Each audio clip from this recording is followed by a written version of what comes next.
for joining us on Arirang News. I'm Kim Dami in Seoul. President Yoon is holding a summit with the Prime Minister of New Zealand, Christopher Luxon, who is making a two-day official visit to South Korea.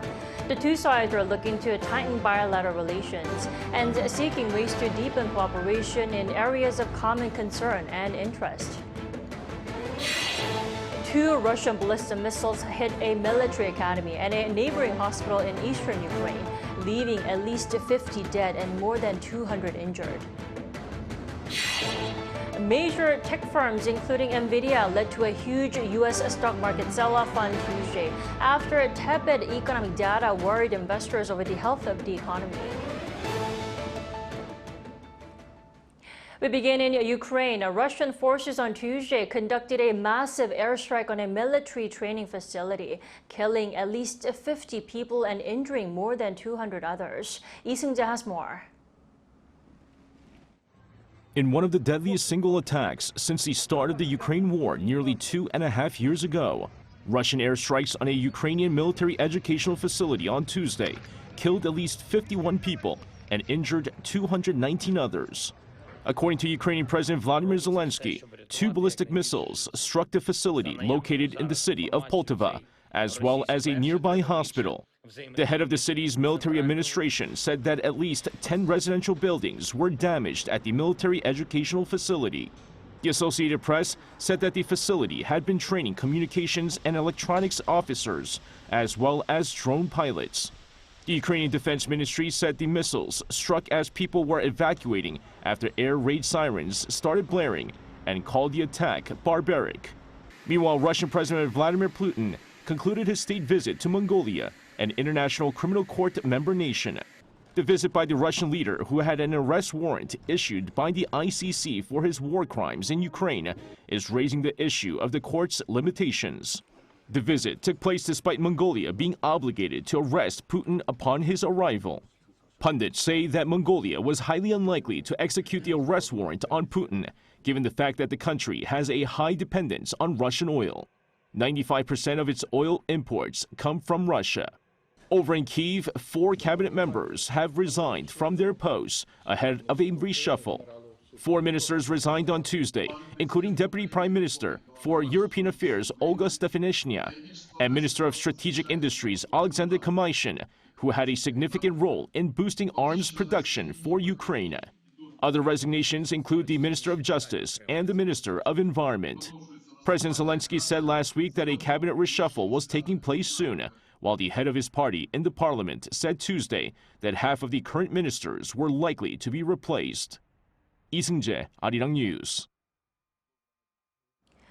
Hamas has posted another video showing one of the 6 Israeli hostages found dead in Gaza. The U.S. Justice Department charged 5 Hamas leaders over the October 7th attack in Israel. It's the first criminal step to hold them accountable for the devastating attack. Pei-Ji reports. Hamas released a video of one of the 6 slain captives whose bodies were recovered by the Israeli military from Gaza over the weekend. In a 2-minute-long edited video released on the Telegram channel of Hamas military wing, 25-year-old Uri Danino asked the Israeli people to not neglect those being held by Hamas.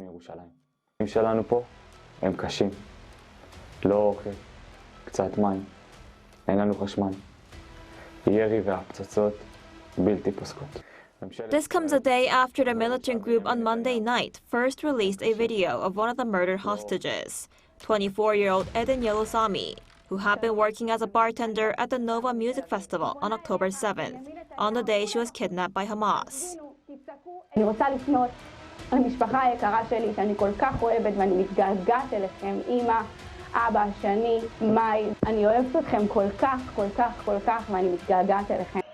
The bodies of 6 slain captives were recovered from a tunnel in Gaza by Israeli military on Saturday local time. The Israeli government conducted a forensic examination and said the hostages appeared to have been shot at close range sometime between Thursday and Friday morning. In response to the video showing Israeli hostages, the White House press secretary said Hamas will pay for their crimes and that U.S. President Joe Biden will work around the clock with his team to get a ceasefire deal done. Make no mistake about it, Hamas leaders are going to pay for these crimes. And he and his team, for sure, will keep working around the clock to get this hostage deal done. And this is a president that has been pretty clear about that. The U.S. Department of Justice also charged several senior Hamas leaders over the terrorist attack on October 7th, making it the first step by the Justice Department to hold people accountable for the attack in Israel. The defendants, including Yahya Sinwar, the terrorist organization's leader in Gaza, are facing 7 charges, such as terrorism charges, conspiracy to murder U.S. nationals, and conspiracy to use weapons of mass destruction resulting in death. Meanwhile, hundreds of thousands of Israeli protesters poured into the streets in Tel Aviv for a third night on Sunday, in grief and anger. They demanded Prime Minister Benjamin Netanyahu reach a ceasefire agreement with Hamas to bring the remaining hostages home and end the nearly 11 months of war. plunge, Arirang News. Wall Street is off to a rough start for the month of September. All 3 major indexes experienced their biggest daily percentage drop since early August, while tech giant Nvidia also saw shares drop over 9%. Our Yoon has more. New York stocks plummeted on Tuesday due to disappointing U.S. economic data, and the uncertainty about the Federal Reserve's future interest rate decisions also contributed to the declines. All 3 major indexes experienced their biggest daily percentage drops since August 5th due to fears of economic recession in the U.S. The Dow Jones Industrial Average closed down around 1.5%, and the S&P 500 shed more than 2%, while the tech-heavy Nasdaq dropped by more than 3%. U.S. markets were closed on Monday for Labor Day, and Tuesday's trading marked the start of a new month.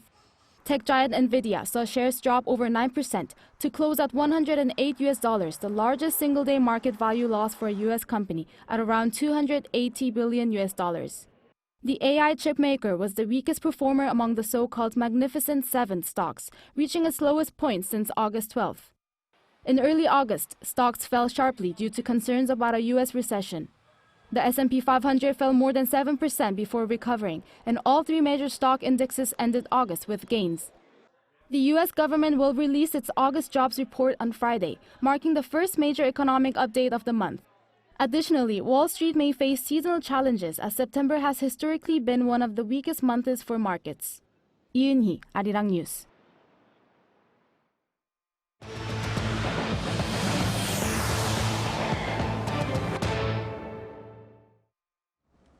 President Yoon is holding a summit with the Prime Minister of New Zealand, Christopher Luxon, who is making a 2-day official visit to South Korea. According to Yoon's office, the president was scheduled to meet the New Zealand leader at the Yongsan presidential office on Wednesday morning. The 2 leaders are expected to focus on measures to strengthen bilateral relations, as well as ways to enhance cooperation on areas of common regional and global interest, such as deterring North Korea's nuclear threat. Previously, the 2 leaders met at the NATO summit in Washington, D.C. in July, where they discussed strengthening diplomatic and security cooperation at the meeting of Indo-Pacific 4 countries, issuing a joint statement along with Japan and Australia condemning the military cooperation between Russia and North Korea. The floor leader of the main opposition Democratic Party, Park Chan-dae, has suggested forming a consultative body to tackle the disruption in the medical system following the massive walkout by trainee doctors. During a parliamentary address on Wednesday, Park pointed out that emergency care is on the brink of a collapse, adding that open dialogue among the government, political parties, and medical community is the only solution.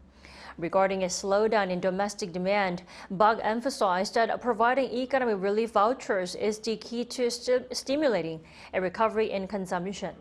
He also pledged to swiftly push for legislation to prevent deepfake sex crimes. So, alarm bells are ringing around South Korea's emergency medical care system in the wake of the massive walkout by junior doctors. In the meantime, fewer medical students are returning to schools as most classes open for the second semester. Choi Min-jung reports. South Korea is experiencing a lack of medical personnel in emergency care, which the government says is mainly due to the mass resignation of residents in February. During a daily briefing on the medical emergency response on Tuesday, the Health Ministry announced there had been around 590 residents before the February protest, but by mid-August, the number dropped to below 60. The decrease in the total number of doctors in emergency rooms is due to the mass walkout of residents in February, and it's not a recent change in circumstances, but rather a situation that has continued since the emergency medical system was put into place. The total number of doctors working in emergency rooms is currently a little over 74% of the average. Despite the fall in the number of residents, however, the number of emergency medicine specialists increased by 66 compared to before February. And to fill the shortage of trainee doctors, the government has decided to deploy military doctors in emergency units starting Wednesday. Meanwhile, medical school students are not returning to class even as schools across the country begin the second semester. The number of medical students who have completed registration at 9 national universities outside the capital area only amounted to around 4% of the total number of medical students. Jeju National University did not see even a single student register. Medical school students have been refusing to return to school in protest of the government's push to increase the medical school admissions quota. Choi Min-jung, Arirang News. An international conference took place here in Seoul on Tuesday to discuss the reunification of Korea at a time when tensions are high on and surrounding the peninsula. Our North Korean Affairs correspondent Kim Jong-sil has this report. The Global Korea Forum kicked off with this year's theme, Unified Korean Peninsula for Freedom, Peace and Prosperity. As in the past year, North Korea's leader has denied the idea of reunification. Now is a critical time to discuss this issue. The reunification of the Korean peninsula should be achieved in a manner that respects and shares universal values such as freedom and human rights. However, this does not imply forced absorption through power, as clearly emphasized. Reunification through being absorbed by South Korea is something that Pyongyang fears the most, as it would bring an end to the Kim regime. It's not what the South Korean government is aiming for either, and the ministry explained why it's important to make efforts to bring global attention to this issue. Reunification is not just a matter between the South and North Korea. It's an affair that requires the solidarity and support of the international community. It's therefore crucial for the South Korean government to take the initiative and make efforts to gain such support. Many of the panelists also discussed the changing international landscape as factors that may affect the security of the Korean peninsula. The deepening rivalry between the U.S. and China, the growing Russian presence in the north amid the war in Ukraine, and finding a global consensus on the Korean peninsula issue were raised as some of the main challenges. I think it's going to be very difficult to make practical progress in terms of unification given the current circumstances. The South Korean government could focus on trying to create a better relationship with North Korea. Even that may be impossible at the moment. Well, the Netherlands and South Korea are very strong partners, so they fully support the South Korean government in this. The Minister of Unification plans to hold a U.S. conference of the Global Korea Forum in Washington this November. Kim Jong-sil, Arirang News. South Korea's Aak Jinho won his second gold medal at the 2024 Paris Paralympics on Tuesday, finishing first in the men's 50-meter rifle 3 positions. The 47-year-old scored a combined 454.6 points in the finals to top the podium, while also setting a new Paralympics record. He broke the previous record of 453.7 points set during the 2016 Rio Paralympics. Aak also won the gold medal in the men's 10-meter air rifle standing last month. With the latest gold medal finish, South Korea has 4 gold medals at this year's Paralympic Games and is only one shy of achieving its target of 5 gold medals. A fairly large amount of lithium may be buried in Uljin and Danyang counties of South Korea. Still in the discovery stage, the road to actual domestic production of this mineral, key to electric vehicle battery production, may be long, but domestic researchers are determined to continue efforts to further discover such sites here in the country. Yoon reports. The core element of secondary batteries that electric vehicles run on is lithium. The crucial mineral is dubbed white gold. But South Korea still imports all of the country's lithium needs.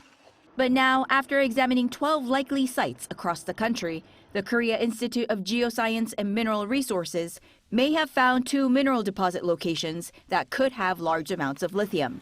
Uljin County in Gyeongsang-bukdo Province and Danyang County in Chungcheongbukdo Province.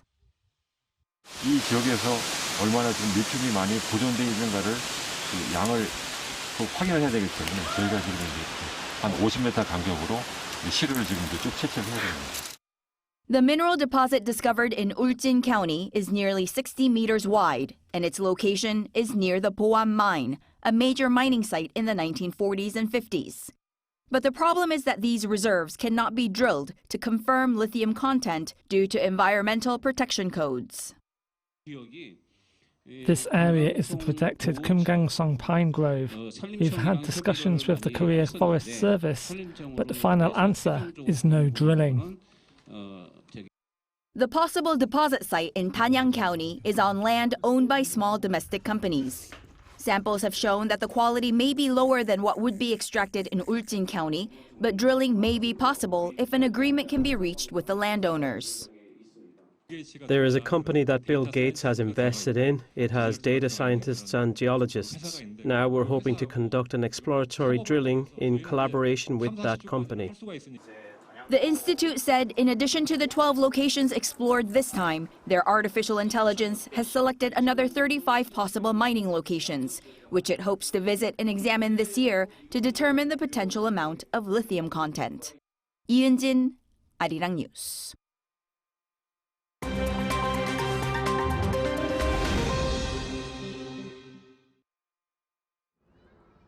Let's take a look at the latest news in the world now. A former Deputy Chief of Staff to New York Governor Kathy Hochul has been charged with acting as an undisclosed agent of the Chinese government. 41-year-old Linda Sun and her husband and co-defendant Chris Hu were arrested at their Long Island residence on Tuesday morning, pleading not guilty to all charges in federal court.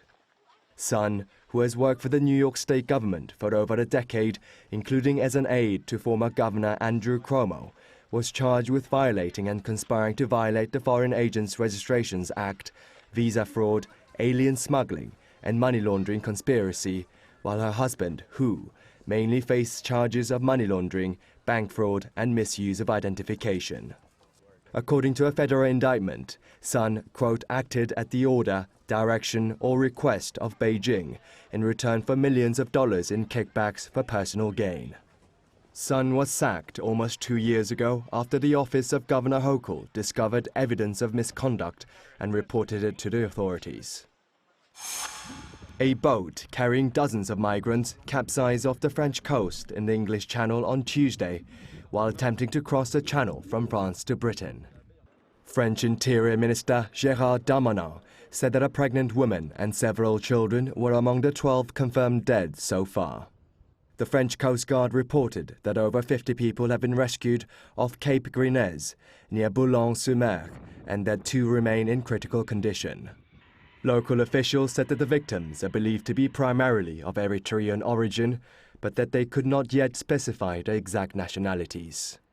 According to the UN's International Organization for Migration, before Tuesday, 30 people had already died crossing the channel this year, coming close to the record 45 deaths of migrants in 2021.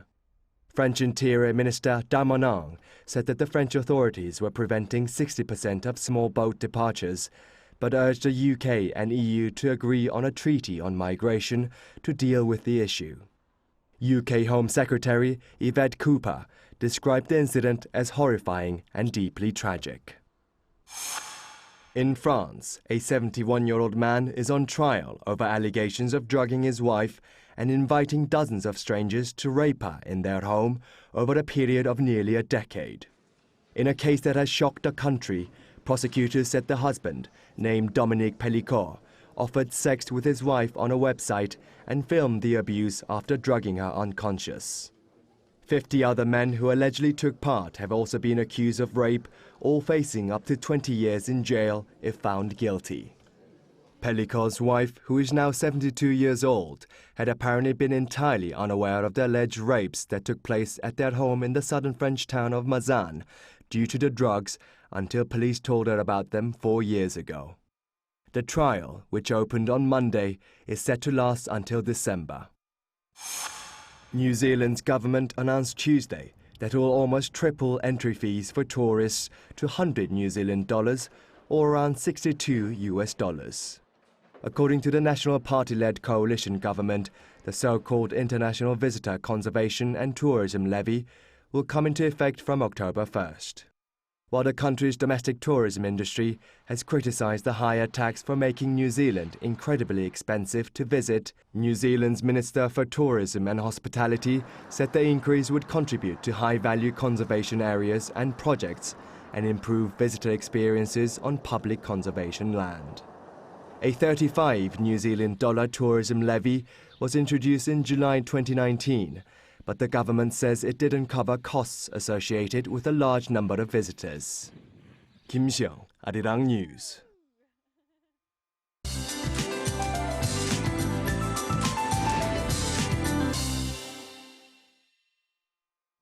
Good afternoon. Many of us in Korea are enjoying the transition from summer to fall despite sweltering afternoon heat. Mornings and evenings are becoming cooler and crisp with fewer daylight hours each day. We had comfortable mornings, but afternoon scorchers are in the forecast across much of Korea.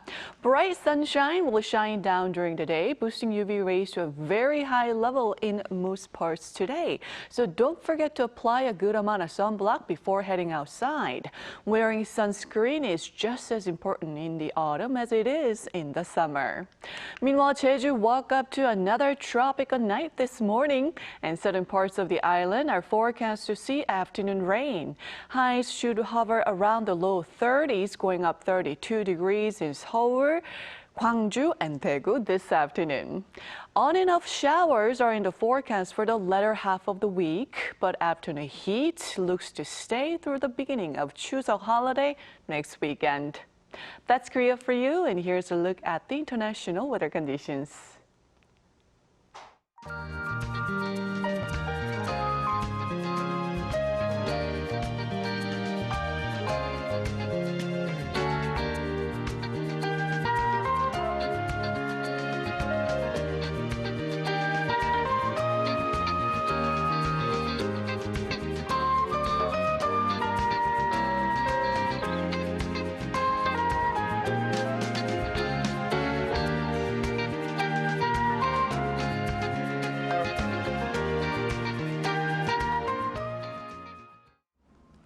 That's all we have at this hour. Arirang News will be back at 2 p.m. Korea time. Thanks for watching.